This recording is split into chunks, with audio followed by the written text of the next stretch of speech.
On va donc poursuivre notre méditation sur l'avènement du royaume. Alors les deux dernières méditations ont porté sur la première était sur la séduction. On a vu le processus de séduction qui se répandait sur le monde. La deuxième, on a plus porté l'accent sur l'établissement d'un système mondial, d'un système de l'Antichrist, à travers notamment les 4 empires du livre de Daniel, et on avait un peu développé tout ça. J'aurais juste apporté une petite précision, bien que chaque empire avait une particularité, on avait vu notamment avec les 4 premiers termes, le Tohu, Vohu, hein, les ténèbres et l'abîme qu'il y avait dans le livre de la Genèse, on avait vu les particularités de chaque empire, mais il ne faut pas oublier que chaque particularité de chaque empire se retrouve aussi dans les autres. C'est-à-dire que c'est un amalgame, quoi. Il y a l'accent est porté, par exemple, sur l'Empire romain, sur la force, la puissance et puis la violence. Babylone va être plus sur l'idolâtrie et puis le système de Babel, vouloir unifier un système mondial. L'Empire médo-perse on avait vu que c'était plus vide et que c'était aussi tout ce qui était la jouissance, la richesse, ça donnait l'impression qu'ils étaient riches, qu'ils étaient forts, qu'ils étaient puissants, mais c'était une coquille vide. Mais il y avait quand même tous les plaisirs à travers les banquets. Et pour ce qui est l'Empire grec, on avait vu que l'Empire grec se croyait être la lumière du monde, c'est ce que nos sociétés aujourd'hui croient toujours, mais qu'en fait c'est des ténèbres qu'il ramène sur la terre parce que c'est l'homme est central, l'humain est central, alors qu'on a évacué Dieu de notre système de pensée et on a complètement évacué Dieu aujourd'hui de nos sociétés, ou du moins le peu qu'il en reste, on essaye encore de le mettre dehors. Et donc il faut savoir que dans chaque empire, chaque particularité des 4 empires se retrouve dans les 3 autres. Ceci dit, on va poursuivre donc notre méditation sur l'avènement du royaume. Il faut savoir que le royaume de Dieu est proclamé dans les Écritures depuis toutes les Écritures nous en parlent. Les Juifs sont tout à fait au courant de ça. Tout ce qu'on appelle l'Ancien Testament. Alors c'est une des dernières fois que je vais employer ce terme-là parce que je vais vous expliquer pourquoi et quelle est la raison pour laquelle je n'emprunte plus ce mot-là. Vous savez que vers 165 à peu près de notre ère, il y a eu une hérésie qui s'est développée dans le monde chrétien et qui était le fait de Marcion. On appelle ça le marcionisme. Le marcionisme a été à l'opposé des ébionistes, c'est-à-dire que ce qu'il disait, c'est que lui, il y avait 2 dieux, le Dieu de l'Ancien Testament, et d'ailleurs c'est lui qui a introduit dans le monde chrétien le terme d'Ancien Testament et de Nouveau Testament.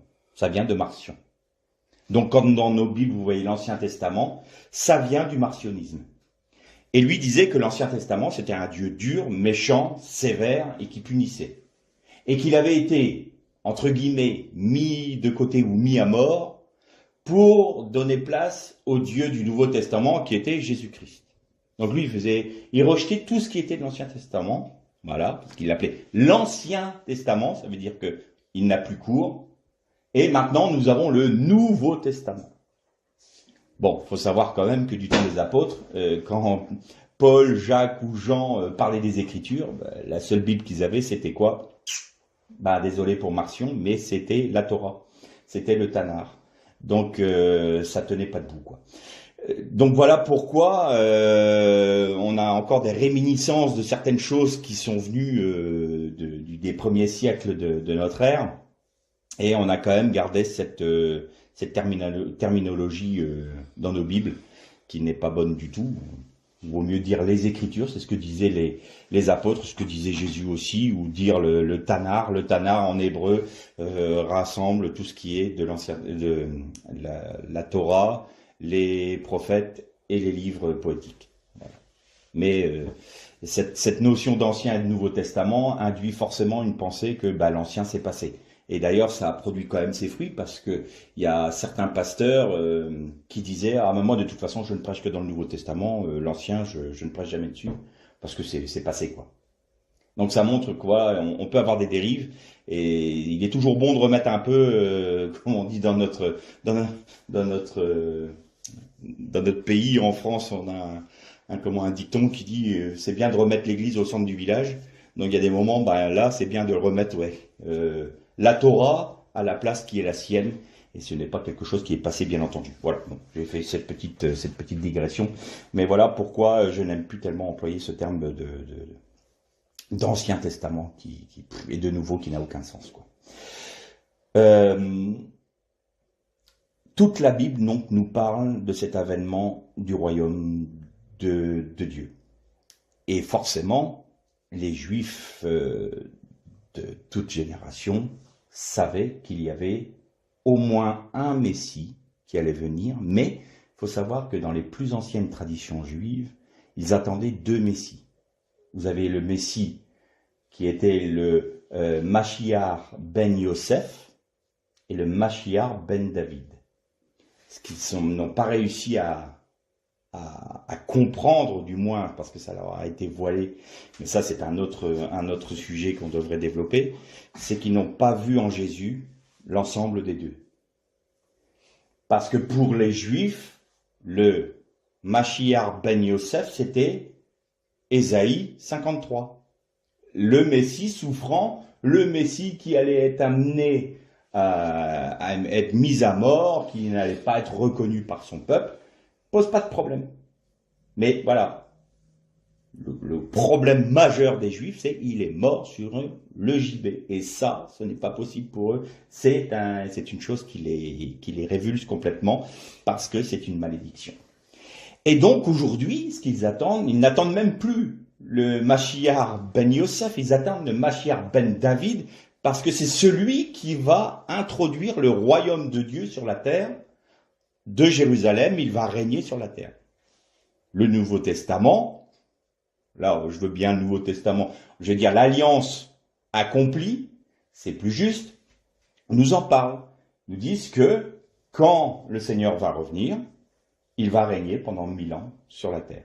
Alors là, on va bien être précis aussi. L'avènement du royaume sur cette terre-ci, c'est bien pour le millénium, pour les 1000 ans de règne de Jésus. Ça n'a rien à voir avec les nouveaux cieux et les nouvelles terres. Ça, c'est après.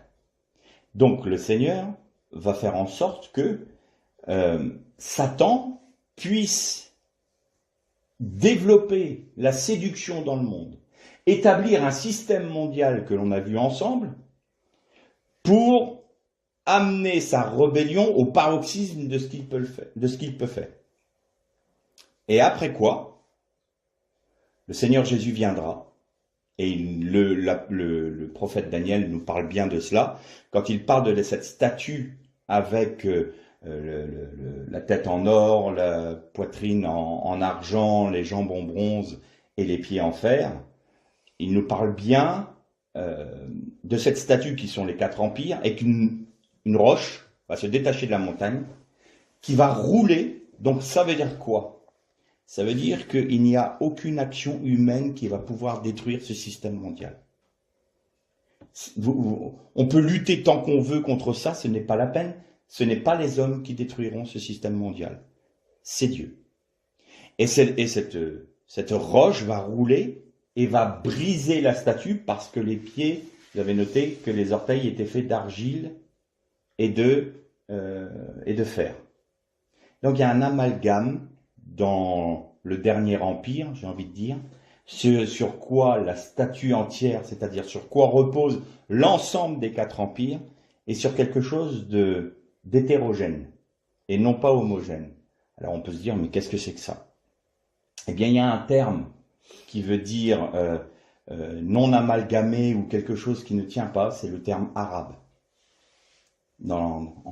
Arabe veut dire quelque chose de friable et de non amalgamé. Et vous notez que dans ces empires-là, vous avez quand même la notion du roi du Sud qui se développe, on appelle ça l'islam. Et vous voyez bien que ça ne marche pas. On n'arrête pas de parler d'intégration, on n'arrête pas de parler d'assimilation. Ça ne fonctionne pas, parce que ce sont deux entités qui ne sont pas de la même essence, donc ils sont fondamentalement hétérogènes. Aujourd'hui, nous avons tout ce qui est la gauche française qui n'arrête pas de dire faut laisser l'islam se développer. Mais c'est les mêmes qui disent qu'il faut que les femmes soient totalement libérées, que les hommes peuvent être des femmes des hommes, enfin tout le mélange. Mais si jamais l'islam prend la puissance, ils vont se retrouver bizarrement enfermés sous des voiles et tout ça, et la femme ne fera pas du tout la femme libérée. Donc vous voyez bien que ce n'est pas possible. Vous avez contre Dieu, contre son Messie et contre sa parole, deux entités qui sont diamétralement opposées et qui n'ont aucune envie de vivre ensemble. Mais, on dit, l'ennemi de mes ennemis sont mes amis. C'est un peu comme ça que ça fonctionne. Donc, vous voyez bien qu'on a quelque chose qui ne tient pas la route. Mais ce système mondial est là. Ce système de l'Antichrist est là. Et la Bible nous dit que le royaume de Dieu va venir au terme de ce jugement que Dieu va porter sur cet empire. On va parler que d'un seul empire, parce que il rassemble les quatre en une même entité. On l'a vu d'ailleurs notamment avec notre Parlement européen, hein, on voyait bien que tout était imbriqué, et c'est bien ce qui se passe. Et donc, le Seigneur va juger cela. Alors, pour nous, chrétiens, on peut se poser la question de quelle est notre place dans tout ça? Parce qu'il y a des promesses qui ont été faites à Israël. Alors, vous avez une certaine frange qui vont défendre le fait que ça a été donné qu'à Israël, donc il n'y a que Israël qui est concerné pour toutes les promesses. Mais si on pose les raisonnements trop loin dans ce sens-là, bien que ce ne soit pas faux, on arrive au point où les nations n'ont plus lieu d'être, n'ont aucune part aux promesses d'Israël. Donc à ce moment-là, à quoi ça sert d'être chrétien? Si toutes les promesses sont pour Israël et pas pour les goy, les goyim ou les gens des nations, nous qui ne sommes pas juifs, qui ne sommes pas israélites, quelle est notre part là-dedans? Donc vous avez une frange qui va pousser l'extrême à judaïser. Et d'ailleurs, ça a toujours été la question fondamentale depuis l'origine de l'Église. Comment est-ce qu'on intègre les personnes des nations dans l'Église qui était à l'origine juive? Le christianisme, qui ne s'appelait pas comme ça, mais on appelait la voie de Jésus, ou on les appelait les Nazaréens, venaient, c'était des Juifs. Et après, les nations, enfin du moins les païens, sont venus se greffer sur l'Église, et notamment avec l'épisode de Pierre qui est allé chez Corneille. Et donc c'est toujours le même problème. Quelles sont les promesses auxquelles on peut se rattacher? On ne comprend pas. Alors, de l'autre côté, l'inverse, c'est, vous avez les païens qui ont dit, non, le vrai Israël, c'est nous. Dieu a réprouvé son peuple d'Israël, donc les Juifs, et nous a mis à la place, et maintenant, Israël sont condamnables, et si on pousse le raisonnement plus loin, on a des aberrations du type, les Juifs ont tué Jésus, donc faut les mettre à mort, c'est des maudits, quoi. Et donc on arrive aujourd'hui où le judaïsme et le christianisme se font la guerre, ne se comprennent plus, ne se parlent plus, ne veulent plus rentrer en contact. Vous avez dans le judaïsme des textes, des anciens Talmuds, parce que ils ont été obligés de le rééditer en enlevant ces textes-là, mais c'était des textes qui parlaient d'une manière tellement violente et tellement, de manière blasphématoire contre les chrétiens, que les juifs même ont dit non, ces textes-là, on ne peut pas les rééditer, c'est trop fort. Pour vous donner l'exemple. Donc ça, c'est les versions du Talmud qu'on a aujourd'hui ne correspondent plus du tout à cela. Mais il y avait ce genre de propos contre les chrétiens, alors qu'il n'y avait pas avant. Mais c'est depuis la fameuse révolte de Bar Kokhba en 135 de notre ère qui a fait qu'il y a eu une division complète entre le monde chrétien et l'Église païenne et l'Église judéo-chrétienne. Parce que ce qui s'est passé, si vous voulez, c'est que les Juifs messianiques, ce qu'on appelle aujourd'hui les juifs messianiques, mais qui s'appelaient à l'époque les Nazaréens, se sont retrouvés entre le marteau et l'enclume, j'ai envie de dire, c'est-à-dire que les Juifs leur reprochaient justement leur christianisme, et les chrétiens leur reprochaient leur judaïsme. C'est arrivé à un tel point qu'ils ont pratiquement disparu. Et donc, il y a eu deux entités qui sont restées. Les juifs orthodoxes issus du pharisaïsme, et tout le pharisaïsme n'est pas mauvais, hein. Il ne faut jamais oublier que les pharisiens sont issus d'Esdras. Esdras, celui qui avait remis en place le culte du temple et qui avait remis les fêtes de l'Éternel dans le peuple. Il avait retrouvé les rouleaux de la Torah, il avait retrouvé les rouleaux des prophètes et il les enseignait au peuple. Donc les pharisiens n'étaient pas forcément mauvais. Il y a une frange des pharisiens qui étaient mauvais, mais chez nous, j'en connais aussi, des franges qui ne sont pas forcément très bonnes, hein. Donc on pointe souvent du doigt les pharisiens, mais il y a des moments, il faut qu'on se regarde dans un miroir nous-mêmes, quoi. Je pense qu'aujourd'hui, si Jésus revenait dans nos assemblées, je crois qu'il serait très vite mis dehors, et puis il serait très vite taxé d'extrémiste et de... Enfin, voilà, je pense pas qu'il serait compris. Donc il y a des moments, faut pas trop regarder avec un œil condescendant les juifs et les pharisiens. Et de l'autre côté, vous aviez donc ces chrétiens païens, donc majoritairement païens, donc venus des nations, qui ont dit, eh bien les juifs, c'est ceux qui ont tué le Seigneur, ils sont maudits. Et on en arrive à des aberrations, comme les aberrations qu'on a toutes vues dans le Talmud, les aberrations où aujourd'hui on dit, il est selon le cœur de Dieu de tuer les juifs. Si les juifs disparaissent, ce n'est que mieux. Hein, je vous racontais dernièrement un pasteur qui s'est fait arrêter, enfin un pasteur. Il avait le nom, quoi. Mais je pense qu'il n'a rien compris. Et il s'est fait arrêter au Brésil par la police parce qu'il appelait à une deuxième Shoah. Voilà, on en arrive à ces extrémités-là. Alors que nous sommes issus de la même racine.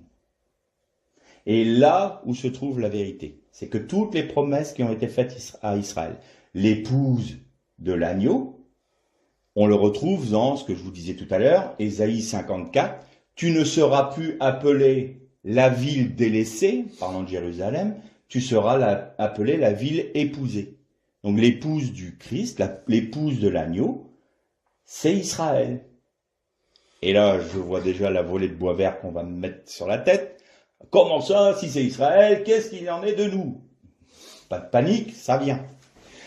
Donc Israël, les promesses ont été faites à Israël, c'est vrai. Mais si vous relisez l'Épître aux Romains, qu'est-ce qu'il a dit? Il a dit qu'il y a une part d'Israël qui a été retranchée. Ça, c'est un des mystères que Dieu nous enseigne. Ça veut dire que il veut qu'Israël, son peuple choisi, son peuple élu, soit au même bénéfice de la grâce en Jésus-Christ.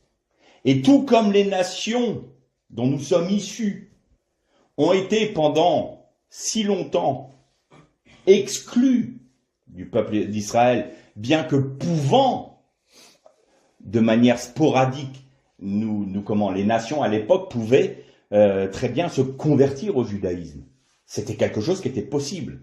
Et donc, il y avait, on en a déjà parlé, ces personnes qui venaient des nations étrangères, des nations païennes, et qui venaient et qui disaient, je me convertis au judaïsme. Donc, ils se faisaient circoncire, ils respectaient les fêtes, ils respectaient les 613 mitzvot, c'est-à-dire les 613 commandements de la Torah. Et là, ils étaient inclus dans le peuple juif, ils étaient considérés comme juifs, et donc ayant les parts à toutes les promesses d'Israël. Et puis, il y avait les craignants Dieu, hein, on a parlé selon la loi noachique, c'est-à-dire que, comme il y avait le problème de ceux qui voulaient pas se faire circoncire parce que, arrivé à un certain âge, c'est des choses qui sont pas très rigolotes à faire, il n'y avait pas tellement d'hommes qui venaient se convertir au judaïsme, donc on leur a dit, bon, à partir du moment où vous respectez les 7 lois noachiques, vous pouvez être des craignants Dieu, donc appartenir à la communauté d'Israël, bien quand même qu'il y a une hiérarchie. Vous n'êtes quand même pas comme des juifs, vous êtes quand même inférieurs aux juifs. Et si on relit l'Épître aux Romains, donc on voit que les choses se sont inversées. Autant avant, peu de païens allaient vers le judaïsme, autant aujourd'hui, c'est peu de juifs reconnaissent en Jésus le Messie et se tournent vers le Messie. Donc vous voyez que les choses se sont un peu inversées. Ça, c'est la justice de Dieu. Mais que nous dit Paul? En Jésus-Christ, il n'y a ni juif, ni grec. Grec, c'est nous, c'est l'ensemble des nations. Ni femme, ni homme libre, ni esclave. Nous sommes tous égaux. Donc, inversement au fait que les craignants Dieu étaient quand même dans une hiérarchie moindre que le juif, eh bien, en Jésus-Christ, nous sommes tous égaux. La seule différence qu'il y a, c'est que les juifs, Israël est prioritaire par rapport aux nations. C'est tout. Mais nous sommes exactement sur le même plan en Jésus-Christ. Il n'y a pas de différence. Et qu'est-ce que ça veut dire prioritaire? Eh bien, vous notez que quand l'évangile s'est développé, déjà premièrement, Jésus n'est pas sorti d'Israël dans son ministère. Il n'a pas été vers les nations. La seule fois où il a rencontré la femme cananéenne, elle lui a demandé de guérir son enfant. Il lui a dit non parce que je ne suis pas appelé je suis appelé que auprès des enfants d'Israël et pas vers les petits chiens. Alors, il voulait pas être péjoratif, mais ça voulait dire, voilà, je suis appelé, moi, seulement en tant que Jésus, fils de Dieu, là, pour Israël. Et cette femme a eu cette phrase magnifique, mais les petits chiens mangent aussi les miettes. Et Jésus a dit, ta foi est si grande, ton enfant est guéri. Mais sa venue sur la terre n'était pas pour les nations dans l'immédiat. C'était pour les Juifs. Ensuite, quand il a commandé après sa résurrection, quand il a commandé à ses disciples d'aller vers les nations, il a dit prêchez l'évangile d'abord à Jérusalem, puis dans toute la Judée, et ensuite dans la Samarie et jusqu'aux extrémités de la terre. Vous voyez, ça a été centrifuge. Jérusalem, la Judée, la Samarie, donc tout Israël et Juda, et ensuite les nations jusqu'aux extrémités de la terre. Et vous savez pourquoi Paul s'est fatigué dans ses voyages? Alors, si vous relisez un peu les voyages de Paul, mais il n'arrêtait pas. Il n'arrêtait pas. Alors il fallait qu'il aille dans toutes les églises d'Asie, dans l'église de Galatie. Ensuite, il faut que j'aille à Rome. Ensuite, il poussait jusqu'à vouloir aller, ce qu'on appelle Tarchiche. Tarchiche, en fait, c'est l'Espagne. Et donc, il y a de fortes probabilités pour que Paul soit allé jusqu'en Espagne. Parce qu'à l'époque, c'était les extrémités de la terre du monde connu. Et pourquoi Paul se fatiguait comme ça? Parce qu'il savait très bien que le royaume de Dieu viendrait qu'une fois que toutes les nations auront entendu parler de l'évangile jusqu'aux extrémités de la terre. Alors il a dit, banco, moi j'y vais, je fonce, parce que je veux qu'une chose, c'est que mon peuple soit rétabli dans son droit, parce qu'il a bien vu que son peuple d'Israël avait été retranché, entre guillemets, et que la promesse du royaume était d'abord pour Israël, comme prémisse, et qu'il fallait que tout l'évangile soit annoncé aux nations pour qu'en Jésus-Christ, nous ne fassions qu'un seul peuple. Alors Paul, allez, on fonce tête baissée et on y va. Moi je vais vous prêcher jusqu'au bout, hein. Ça va y aller. Quitte à en mourir, mais j'irai prêcher jusqu'aux extrémités de la terre, parce que c'est à ce moment-là que Jésus, lui il a reconnu le Mashiach ben David, bien entendu en Jésus-Christ, c'est à ce moment-là que Jésus reviendra dans son règne. Donc, on fonce. On s'occupe pas de notre santé, on s'occupe pas de savoir si je suis fatigué ou pas. Je veux impérativement que le royaume de Dieu soit rétabli, parce que ce moment-là, Israël sera racheté. Toutes les promesses des prophètes, c'est tu as été délaissé, je t'ai rejeté parmi les nations, je t'ai dispersé parmi les nations, mais je te rassemblerai. Et je parlerai à ton cœur. Et là, je régnerai sur toi. Et c'est comme ça que les Juifs attendent le Mashiach ben David en disant, c'est lui qui va régner sur la terre, c'est le royaume de Dieu par le Mashiach. Et eux, ils n'ont aucun doute, c'est depuis Jérusalem. Ce que nous dit tout l'ensemble de l'alliance renouvelée, je vais dire. Nouveau Testament pour ceux qui ne comprennent pas ce que je dis. Parce qu'on a des termes bien ancrés dans l'esprit, donc il y a des moments, de quoi il parle lui. C'est du Nouveau Testament dont je parle. Et donc toutes les épîtres nous parlent de cela. Et l'Apocalypse notamment. Alors, une fois qu'on a tout établi ça, aujourd'hui, qu'est-ce qu'on voit? On voit très bien que ce système mondial, il faut vraiment être aveugle pour ne pas reconnaître qu'il se met en place. Plus on avance, plus ce qui faisait la marque du temps de Noé et du temps de Sodome se met en place. On avait dit que du temps de Noé, il y avait deux choses qui avaient apporté le jugement sur la terre. C'était la terre était remplie de violence. Et je rappelle que violence en hébreu se dit Hamas. On en a furieusement une remise en mémoire ces derniers jours.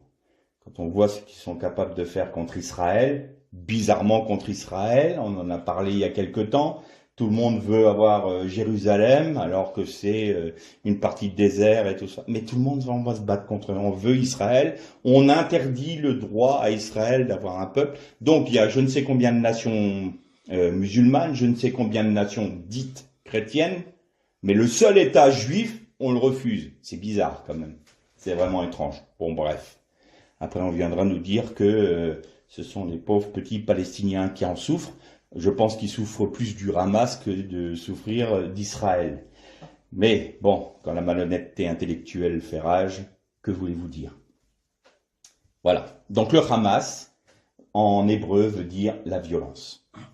Et la deuxième chose, c'était que toute chair avait perverti ses voies. C'est-à-dire qu'il y avait notamment et principalement l'homosexualité qui était généralisée, même jusque dans la création en termes d'animaux et tout ça. Ça en était arrivé à ce point-là. Et donc ça a apporté le jugement. Aujourd'hui, vous notez que non seulement l'homosexualité est reconnue, mais encouragée.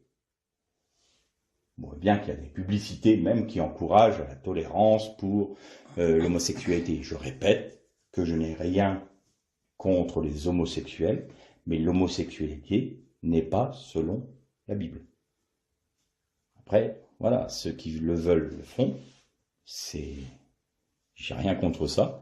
Seulement, l'aberration vient quand les églises disent ah oui, bah il faut l'accepter. Non, parce que ce n'est pas quelque chose de naturel, ce n'est pas quelque chose qui est selon la nature même de notre morphologie. C'est aussi simple que ça. Et ça, c'est ce qui a apporté le jugement de Dieu sur les nations. Sodome avait exactement les mêmes choses. Mais il y avait quelque chose de particulier quand j'ai relu un peu le passage de Sodome, c'est que en ce qui concerne nous, les chrétiens, ceux qui ont reconnu Jésus-Christ, quand on est dans ce contexte-là, on peut se dire, mais qu'est-ce qu'il en est de nous?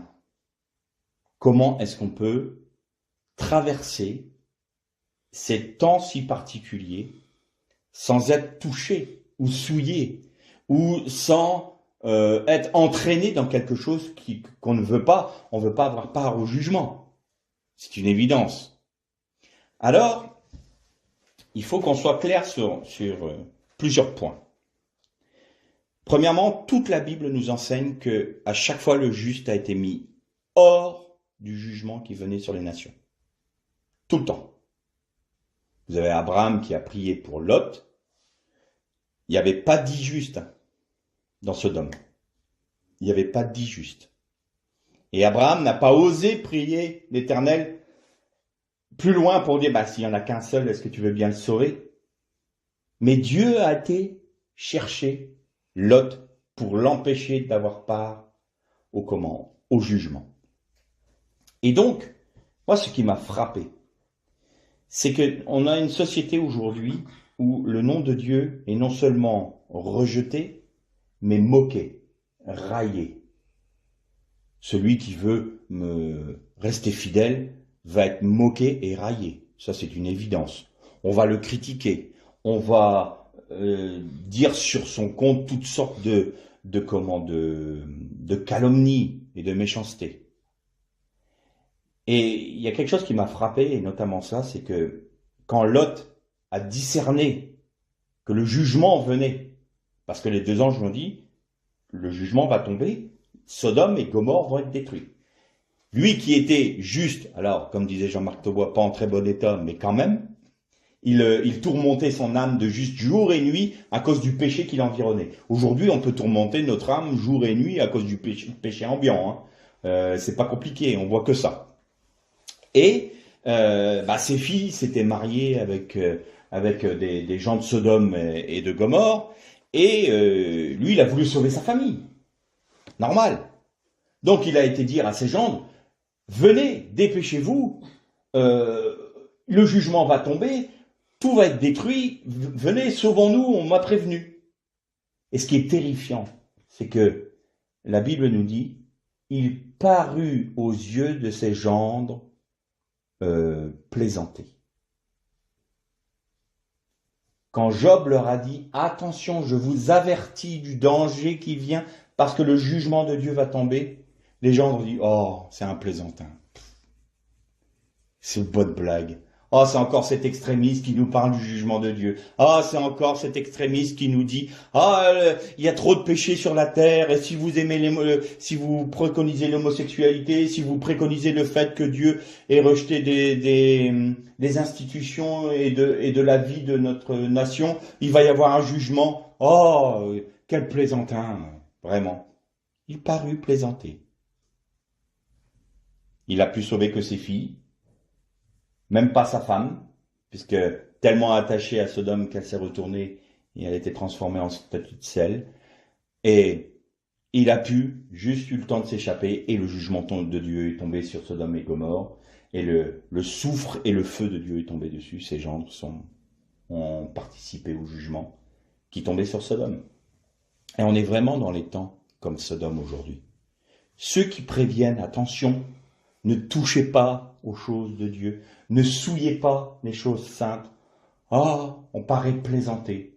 On paraît, mais ça c'est d'un autre âge. Vous croyez encore à ces choses-là, mais c'est d'un autre âge. Vous êtes ridicule. Mais le jugement vient. Et je pense qu'aujourd'hui, je ne serai pas surpris. Maintenant, ce n'est que moi qui le dis, ça n'engage que moi. Je ne serais pas surpris que nos sociétés, notamment occidentales, soient arrivées à un point de non-retour concernant le jugement de Dieu. Ça va tomber. Il n'y a pas le choix.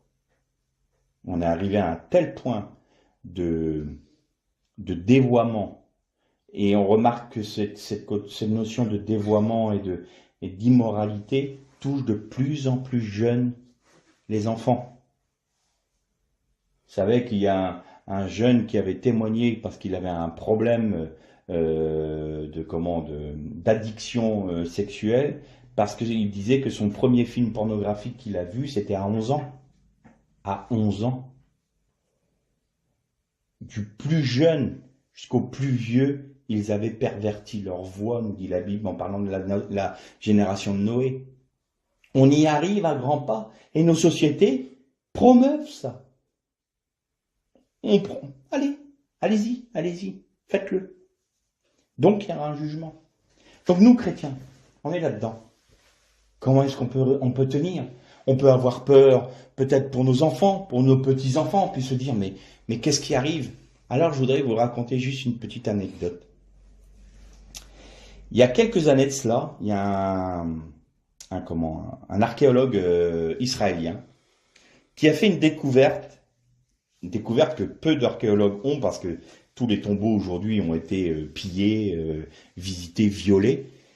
Et là, il était dans la vallée alors on appelle ça la vallée de Ben Hinnom, mais c'est la Géhenne.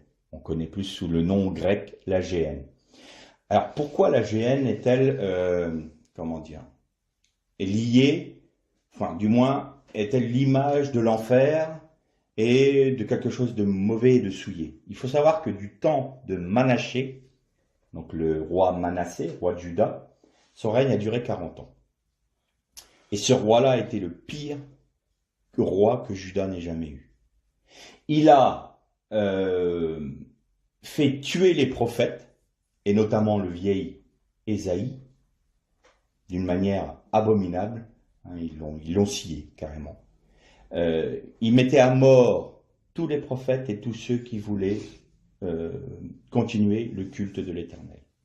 Et dans la vallée de Ben Hinnom, donc c'est la Géhenne, qui est au sud-ouest de Jérusalem, eh bien il avait installé une statue en bronze de Moloch. Donc le culte à Moloch, vous connaissez la particularité du culte de Moloch? Eh bien il y avait 2 bras en bronze articulés, tirés par des cordes, et les 2 mains de la statue se joignaient, et c'était la statue d'un taureau à la gueule béante. Et ils allumaient un feu dans la statue, donc avec le bronze Ça faisait vraiment une fournaise terrible. Et les mamans venaient déposer leurs enfants dans les mains de la statue. Et les prêtres de Moloch articulaient les bras de manière à ce que le bébé soit jeté vivant dans la gueule de Moloch. Et il y avait le nom de cette, j'ai oublié le nom hébreu, mais je le retrouverai, c'était le nom la vallée des tambours. Pourquoi la vallée des tambours? Parce que les prêtres jouaient du tambour très fort pour couvrir le bruit des cris des enfants qui étaient en train d'agoniser dans les flammes. Vous voyez jusqu'à quel point ce roi impie a amené le peuple de Juda dans l'idolâtrie, dans le rejet de Dieu. Et quand je disais qu'on était arrivé à un point de non-retour, c'est que après lui est venu Josias, le fils de Manassé. C'était Josias. Et Josias c'était le roi le plus juste. Et les Juifs disent qu'il était comme David, comme le roi David. Et il a tout fait pour ramener le peuple d'Israël dans les voies de l'Éternel. Il a fait détruire les statues de Moloch. Il a voulu rétablir le culte du temple parce que Manassé avait mis des idoles dans le temple. Chaque famille juive, enfin du moins d'Israël, de Juda, avait des maisons somptueuses. Et vous savez, il y avait le tout à l'égout même à ce moment-là. Hein. C'était à ce point-là, dans les fouilles archéologiques, ils ont vu ça. Donc c'était très luxueux, mais toutes avaient notamment les fameuses petites statuettes d'Ishtar, c'est-à-dire la déesse du ciel. Et c'était la déesse de la fécondité. Et donc, il y avait plein de petites statuettes d'idolâtrie partout dans toutes les familles. Et Josias a lutté contre ça. Et il n'a pas réussi.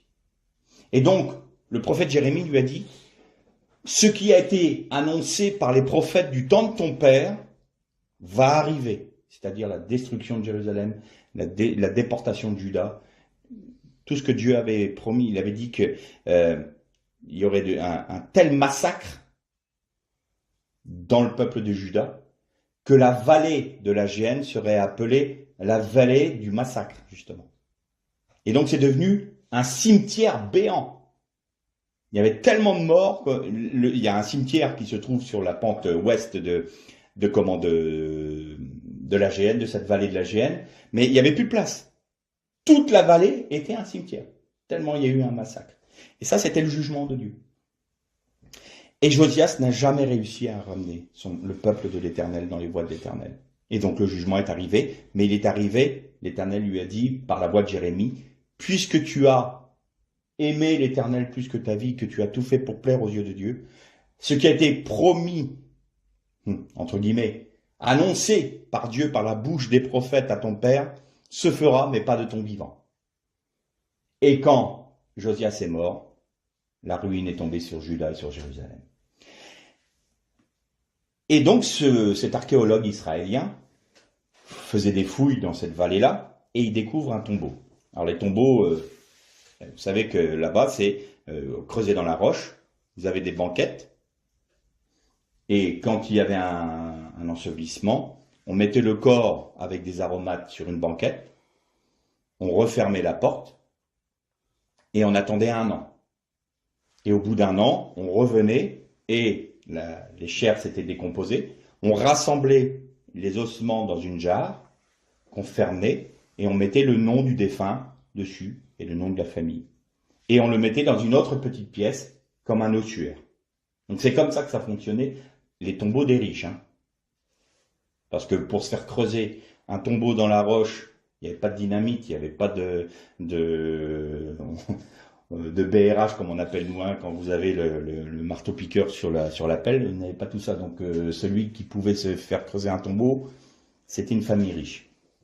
Et donc, il ouvre le tombeau, et donc cette fameuse première salle où vous avez les banquettes, on appelait ça la salle des pleureuses, parce que c'est là qu'il y avait toutes les pleureuses qui étaient payées pour l'inhumation. Et cet archéologue ouvre le tombeau, rentre dedans, et il voit un corps sur une banquette qui n'avait pas été touché.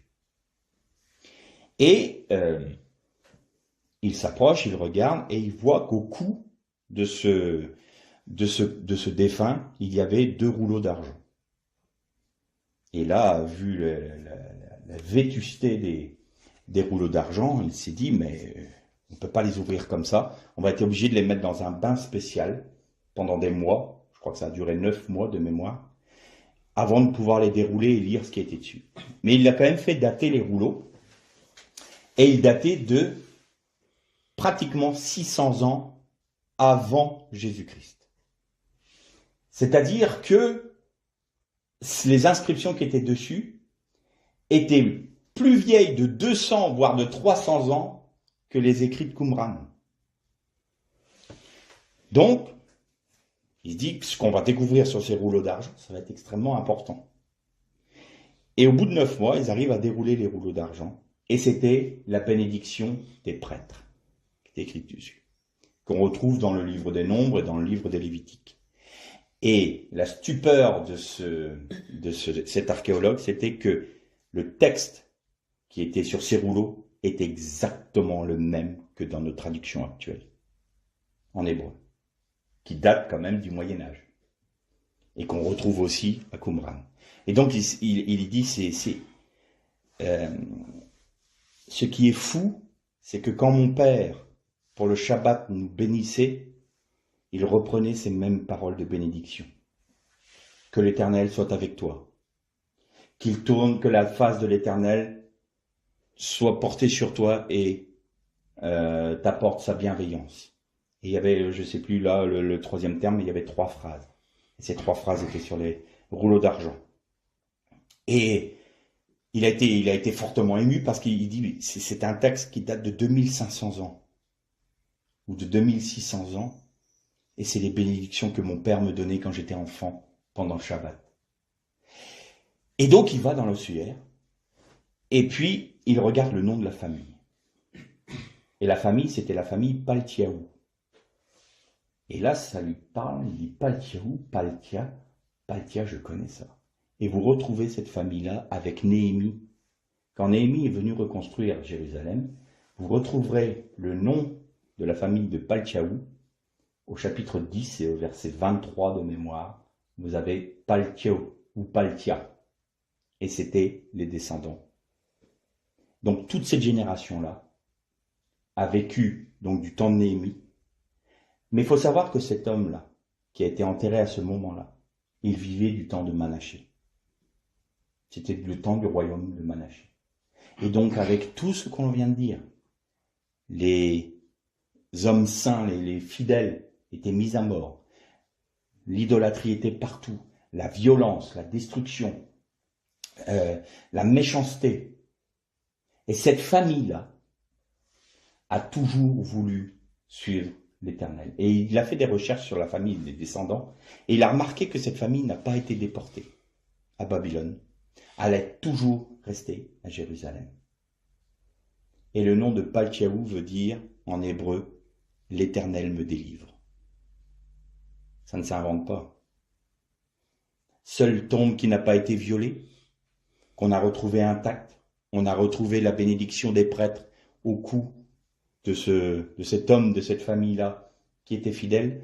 On retrouve les traces de cette famille-là après à Jéricho. Ils ont quitté Jérusalem. Mais ils n'ont pas eu part au jugement de Dieu. Et c'est là ce que je voulais apporter principalement auprès de vous.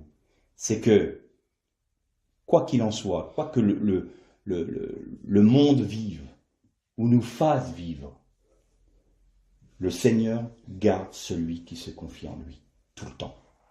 Paltiaou, c'est le Seigneur, l'Éternel me délivre.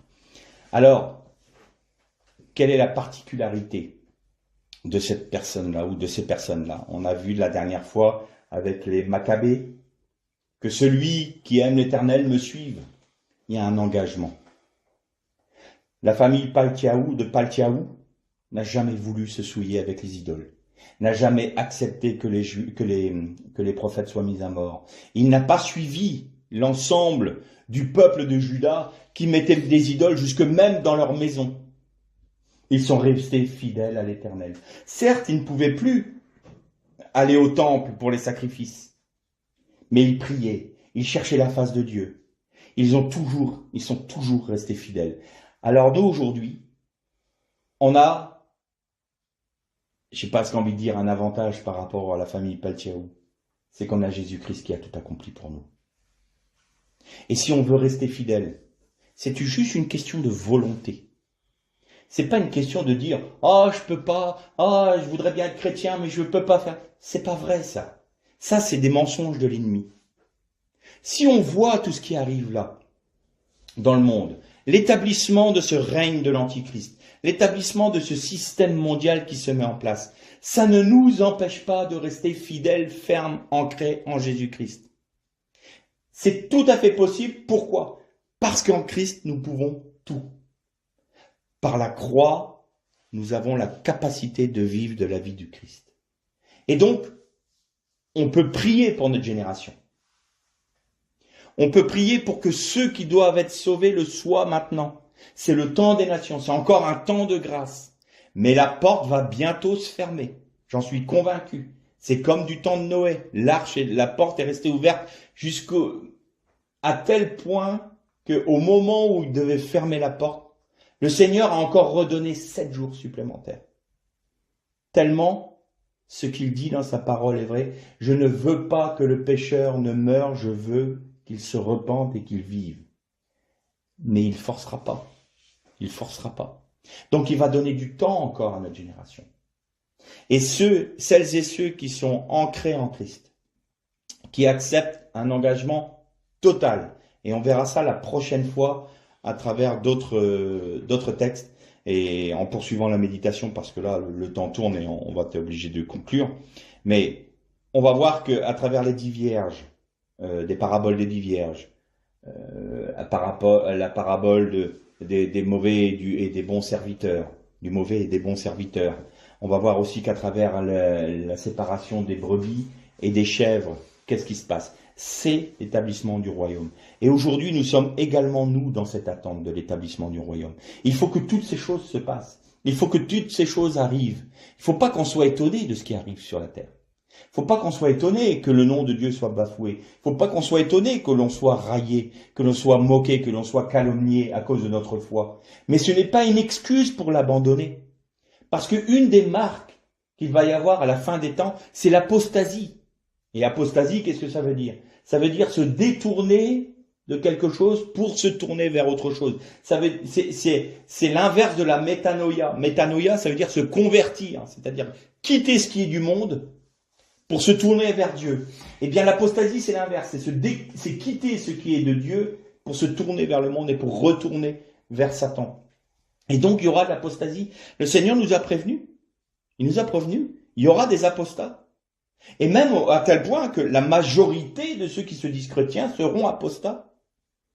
Ils vont quitter, ils ne voudront plus entendre parler de Dieu, ils ne voudront plus respecter la parole de Dieu, ils ne voudront plus obéir au commandement du Seigneur, ils auront décidé sciemment de ne plus suivre l'Éternel ni ses commandements.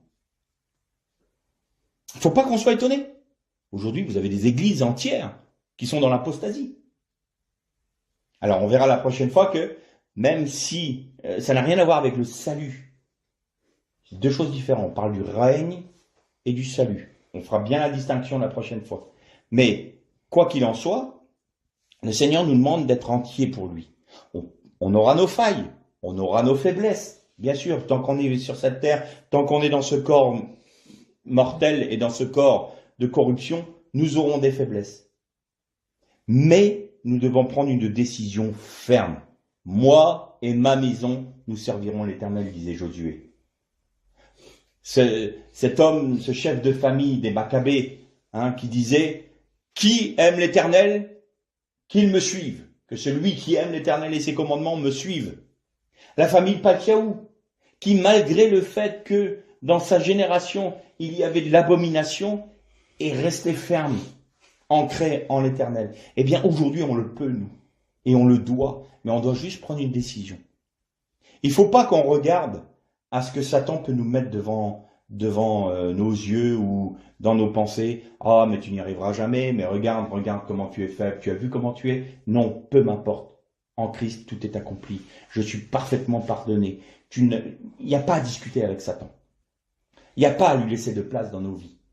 Mais par contre, Seigneur, aujourd'hui, je décide, même si je reconnais ma faiblesse, même si je reconnais que j'en suis incapable, même si je reconnais que je suis quelqu'un qui n'aime pas obéir à tes commandements, mais je me fais violence pour lui dire, je veux faire ta volonté, je veux suivre tes commandements.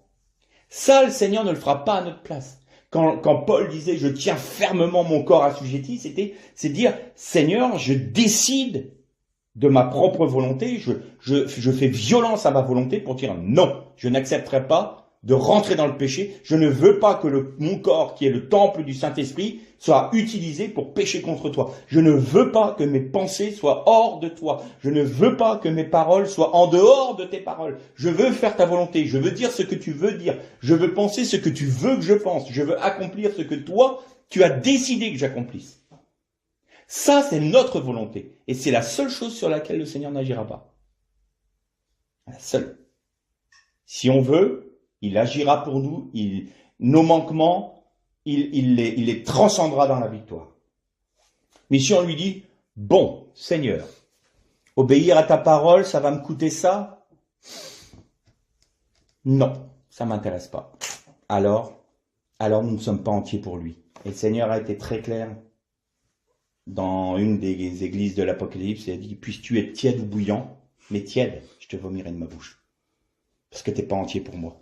Ça veut pas, celui qui est entier pour le Seigneur va peut-être avoir un enseignement qui n'est pas parfait, selon la connaissance qu'il a, mais son cœur est entier pour Dieu. Nous-mêmes, on a des enseignements, mais ils sont petits par rapport à la connaissance. Paul même lui disait, je parle aujourd'hui, mais comme un enfant, je n'ai pas la connaissance que Dieu a, mais je sais qu'un jour je serai avec lui et que j'aurai la parfaite connaissance. C'est pas le problème de tel enseignement ou tel autre. C'est pas le fait que je crois à la transubstantation ou pas. C'est pas je crois à telle logique du baptême ou pas. C'est pas je crois à telle ou telle chose. Selon l'enseignement que l'on a et la révélation que l'on a, on doit être entier pour Dieu. Et si on est entier pour Dieu, on va aimer sa parole, on va aimer Dieu. Celui qui m'aime, c'est celui qui garde mes commandements, disait Jésus. Eh bien, à partir de là, même s'il y a des lacunes dans nos enseignements, dans notre culture chrétienne, eh bien, le Seigneur va nous conduire, à travers sa parole, à rentrer dans quelque chose du plus profond.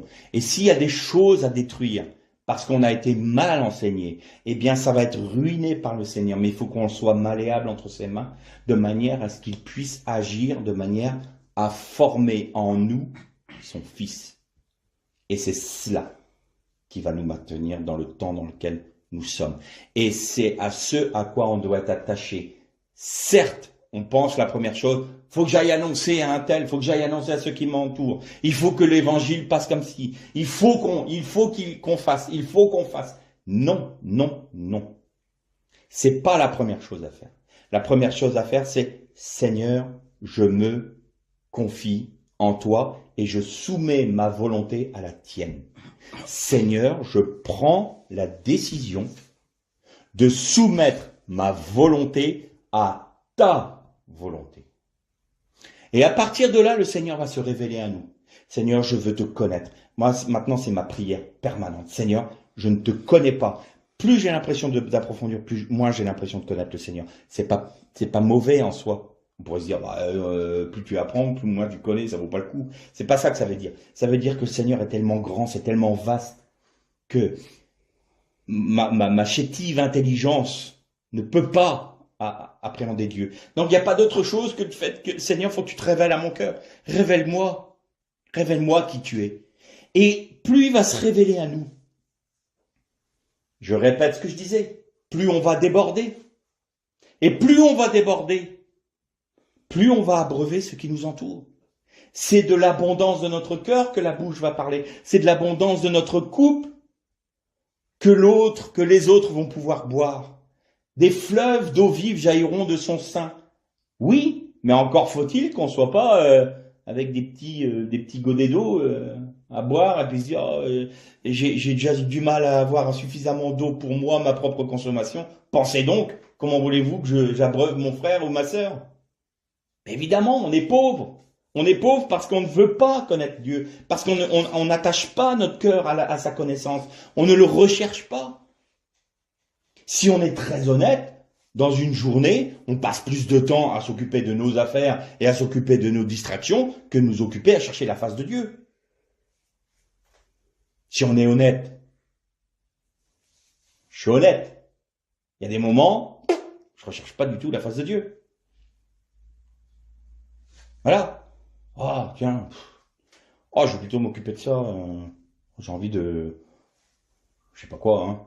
Ce que vous voulez, regarder une série, regarder un film, faire un jeu, aller, je sais pas moi, et vous balader quelque part alors que le Seigneur vous demande de prier.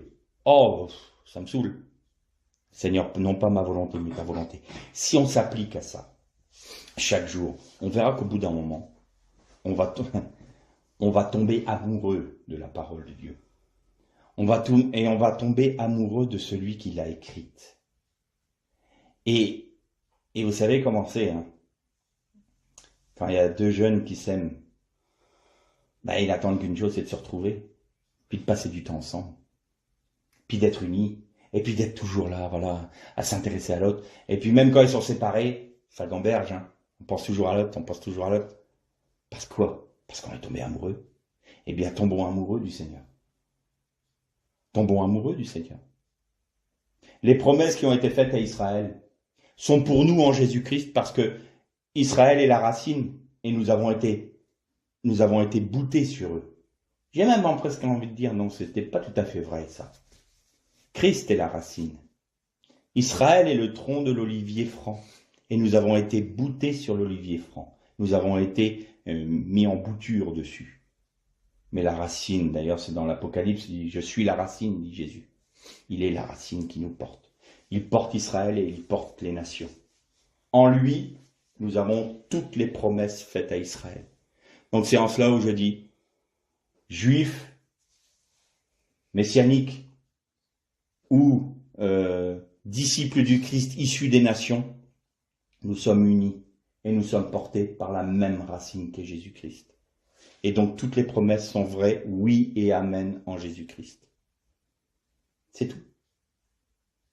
Mais aujourd'hui, je crois qu'il y a une importance fondamentale au fait qu'il faut qu'on soit des hommes déterminés, des hommes et des femmes déterminés.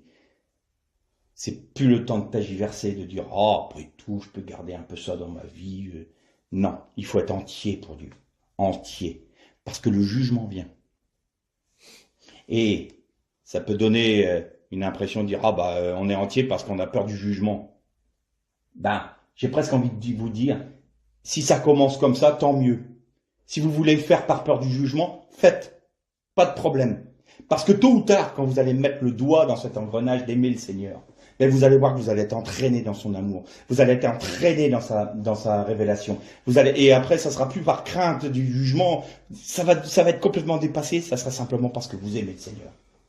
Et parce que vous voulez faire sa volonté. Et parce que ce que vous allez accepter dans vos vies, l'œuvre de la croix dans votre vie ne sera plus une contrainte, ça sera simplement, ah Seigneur, ça te plaît, ça te fait, ah mais alors je le fais avec plaisir, avec joie et bonheur. Pourquoi? Parce que ça satisfait ton cœur. Vous allez voir. Alors si aujourd'hui on prend cette décision d'être complet en Dieu et d'être entier pour Dieu parce qu'on a peur, pas de problème. Le tout c'est d'être entier pour lui. Après vous verrez, nous verrons que son amour nous transcende et qu'on n'aura plus peur du jugement, qu'on n'aura plus peur de ce qui arrive sur la terre. On sera fixé sur une seule chose, Seigneur, le Christ, le Christ, le Christ. Et Dieu en Jésus-Christ. Il va prendre tout notre horizon. Il va prendre toutes nos pensées. On va être unis à lui. On va voir sa vie se manifester dans la nôtre. On va être transcendé, on va être transformé de jour en son image. Et ça va être merveilleux. C'est ça que le Seigneur nous demande. Ensuite, comme nous sommes soumis à sa volonté, qu'il nous mette dans tel endroit, dans tel autre, qu'il nous fasse dire telle chose. Il y a des moments où on peut témoigner sans nous-mêmes nous en rendre compte. Une parole qui est donnée, une attitude. On ne sait pas, c'est devenu naturel pour nous. Et une personne qui va être là, elle va se dire, mais c'est bizarre, qu'est-ce que vous avez? Vous vous rappelez de Walter Butler qui attendait son avion dans un aéroport? Bizarrement, il y avait un un brouillard pas possible. Aucun avion ne pouvait décoller à l'époque. Ils étaient cloués au sol pendant des heures. Et lui, il attendait que son avion, que le brouillard se lève. Et puis, il était là dans l'aéroport, assis sur une chaise. Et puis, tout d'un coup, il y a une personne qui vient à côté de lui. Et il commence à entamer la conversation avec notre frère. Et il dit, mais ça fait un petit moment que je vous observe. Qu'est-ce que vous avez que je n'ai pas? Alors, le frère Butler, il dit, comment ça? Qu'est-ce que j'ai que vous n'avez pas? Il dit, écoutez, il rayonne de vous quelque chose. Je veux découvrir ce que c'est. Et là, le frère Butler, il commence à témoigner de sa vie, et témoigner du Christ, et témoigner de Jésus. Et cet homme-là s'est converti. Et quand ils ont fini de parler, le brouillard s'est levé. Il a pris son avion et est parti. Voilà. Il attendait son avion. Qu'est-ce que vous avez que je n'ai pas? C'est pas, il n'a pas eu une attitude pieuse là devant l'aéroport en étant transcendé ou je ne sais comment dire illuminé. Hein. Non, il attendait son avion, il était sur une chaise, puis voilà, il patientait. Mais il y avait quelque chose dans sa vie qui avait changé. Pourquoi? Parce que c'est le Seigneur qu'on voyait. Donc c'est ça. On ne doit pas se préoccuper de ce qu'on peut faire pour Dieu. On doit se préoccuper de le connaître et de vivre pour lui, de faire toute sa volonté. Et le reste va découler. Et alors, les choses qui doivent être faites seront faites. Mais nous serons attachés à la parole de Dieu. Nous serons ancrés en Christ. Et alors, aucune crainte ne peut nous assaillir parce que celui qui est en Jésus-Christ, il est maintenu hors, et je dis bien hors, du jugement qui vient. Vous pouvez être persécuté par les païens. Je l'ai dit tout à l'heure, vous allez être raillé, on va être, gossé, raillé, on va avoir de la médisance sur nous. Ça, peu importe, ils peuvent dire ce qu'ils veulent. Mais le jugement de Dieu qui va tomber sur les nations, nous serons maintenus hors de cela. Ça veut dire qu'on ne sera pas gardé pendant, on sera hors du jugement. On n'aura pas part au jugement. On sera maintenu hors du jugement. Alors, qu'aujourd'hui nous prenions cette décision ferme. Seigneur, non pas ma volonté, mais ta volonté. Je veux faire ce que toi, tu veux. Et que ma vie te soit entièrement soumise, pleinement et entière. Au début, ça fait peur. Au début, on n'a pas envie de le faire. On n'a pas envie de le dire. Parce que Satan est là en disant, tu veux t'engager là-dedans, t'es sûr? Tu vas t'en prendre plein la tête, mon pauvre gars. Ben oui. Mais le Seigneur, il n'a pas reculé devant la croix. Il l'a accepté. Et ça n'a pas été facile. Relisez le passage de Gethsémani. Je crois que personne, aucun homme n'a sué des grumeaux de sang, tellement l'angoisse était forte. Pourtant, c'est ce qu'il a accepté pour nous. Alors, est-ce que l'on accepte, nous, de perdre notre vie, la vie de ce monde, pour gagner celle de Dieu? Parce que si nous acceptons cela, nous sommes appelés à régner avec lui. C'est ce que nous verrons la prochaine fois. Que le Seigneur vous bénisse.